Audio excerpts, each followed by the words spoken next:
Welcome. Here you go. I don't know if you can see the screen. However, it's all in the handout, I promise.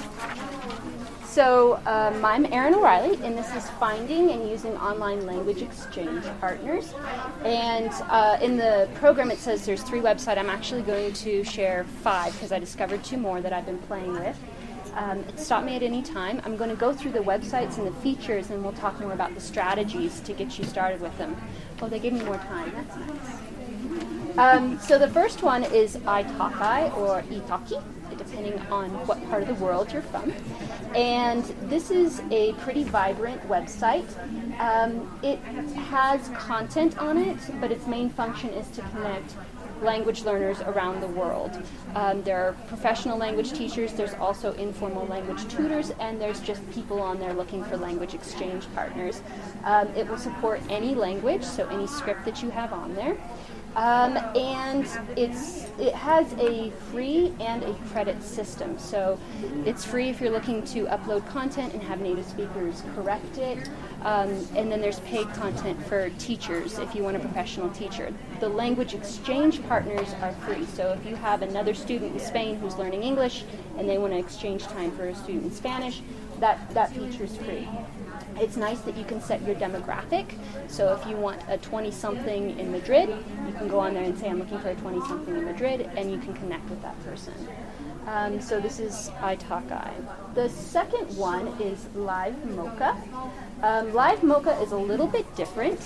It is a content website. It is communicative lessons and activities that will scaffold content up to about the intermediate level, and the content is written by professional language teachers and also volunteers. It is heavily based on proficiency, so you have a role play that they've scripted out. You respond to the role play by recording it, and then a native speaker will go online and say, you did really well, or you need to go back and correct it. And when you do corrections, you earn something called Mocha points that you can exchange as currency to unlock new content.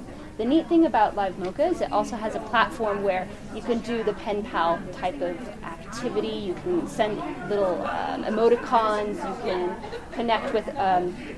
connect with other users who will then write you messages in your language, and you can write to them. So this is a nice one, and it's good for those novice learners. The third one is Shared Talk, and this is it's run by Rosetta Stone, and it's completely free. Shared Talk is probably what you think of when you think of a language exchange connection platform. Its sole purpose is to connect you with other people who want to exchange time with you to practice your native language. And you can find any language on here. I didn't mention it. Live Mocha is major languages, so the French, the Arabic, the Spanish, but this one is any language and anywhere in the world. You don't have to have any affiliation with Rosetta Stone. You don't have to sign up for it. That's what I said. Yeah. The next one I just learned about at Actful, actually, and I really like it, We Speak. And this one's actually designed by language teachers, people in the language learning field. It's a little bit different. It's a completely integrated interface, so the video and chat functions are built into the website, and it is free. And its main purpose really is to connect teachers and classrooms and students around the world in exchange types of setups. So just like other classrooms and that's the goal. That's the goal. So if you have a classroom in Germany and they're all learning English and you're learning German, you can set up an exchange. And it's set so the teachers can share ideas and content and how they want to develop that relationship. So it's pretty neat. Another thing that they've done is in that interface, they have little buttons that you can self-edit to put in topics that you want to talk about with your language exchange partner.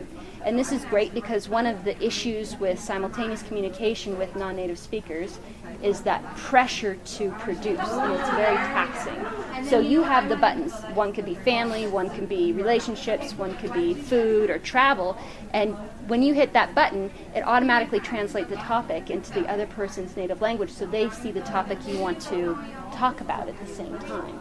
Another thing that they've done is they've built in a dictionary function. So instead of toggling between your online dictionary screen and the website, you just type in the word there and it'll come up. So one of the drawbacks of WeSpeak is it's so new they don't have a lot of users yet. So this is just the major languages: French, Spanish, English, Chinese. So I'm hoping that it grows more. If you have a classroom that, like, for example, we're getting... Well, and another thing is that you don't have to get the classroom in Germany or Spain. You can get the classroom next door. You can get the classroom in Colorado. I don't know, you might be from Colorado. Spanish. Yeah, so it's really built to connect the classrooms. The last one, the final one, is Cambly, and I just discovered this one as well. I like it. It's a beautiful interface. There's a couple of drawbacks. It's developed by former Google employees, so it's beautiful. They only support Spanish and English right now, and you can have a free trial week, but after that first week it's paid. So you pay for connecting with your native speaker. This is on-demand language teachers, so 24 hours a day you should be able to go on and find someone who can work with you with Spanish. All right, so a quick comparison.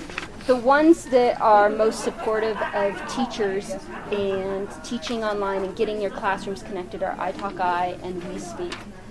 Right now, WeSpeak, I'm hoping that they grow and they can expand their scope.